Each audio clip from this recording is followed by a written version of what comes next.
Yeah, I do not think that Harris will be easier to beat than Biden was after the debate. Trump is going to have a very close race on his hands. I think we're going back to what we saw before the debate as far as swing voters being on the fence here. And really, I think that this race is going to end up being decided by a very small number of people in each of those swing states that we talk about often, Pennsylvania, Michigan, Wisconsin in particular, but then also with Harris, with Biden off the ticket and Harris now in play, we're probably looking at Arizona and Nevada, New Mexico as well. So again, I think this kind of upends everything. And as you said, she's not even a confirmed candidate at this point, so very early to tell. But you've seen a lot of Republicans come out already and say that they are cautioning the Trump campaign and other Republicans of dismissing Harris and her support too quickly. So they're going to have to really refocus and treat the next 100 days as a full-throated campaign. It's going to be a sprint for Harris, I think, to assemble a full ground game and all of the trappings that come with a presidential campaign in such a short amount of time. But it seems like the Democrats are really unified around her and motivated, and so it seems like she'll be able to get it done.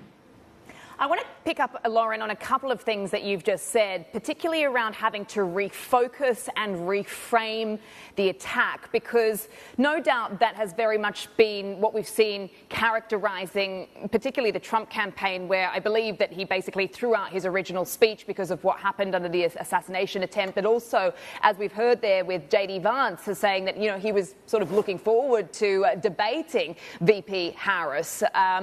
But, no doubt both are adaptable. No doubt Vance has had his fair share of debates at law school. But, what are the weaknesses that they are likely to capitalize on, and perhaps the strength that they may find a bit of a challenge here? So they are still going to very closely tie Harris to all of the Biden administration's failures.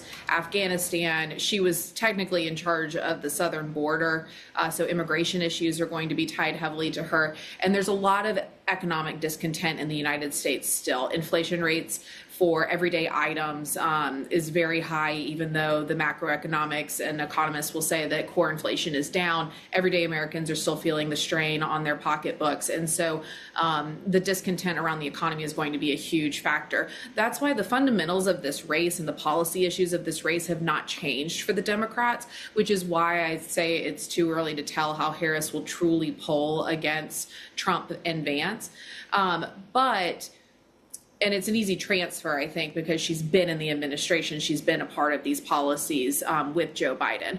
But now the competency issue is not there. That was a very easy attack for Joe Biden as far as Trump was concerned, because there were so many concerns about how old he was from across demographics. So that's obviously off the table now. And Trump's no spring chicken. He was only 3 years younger than Biden. Granted, he appears to be a lot stronger.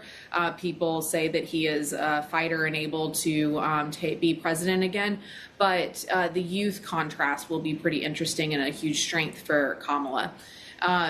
Otherwise, I think that, a lot of her previous policy positions, they're going to be framing them as extreme and progressive. And so that's where it comes into play of where the swing voters land on issues such as abortion, Middle East policy, some of those things.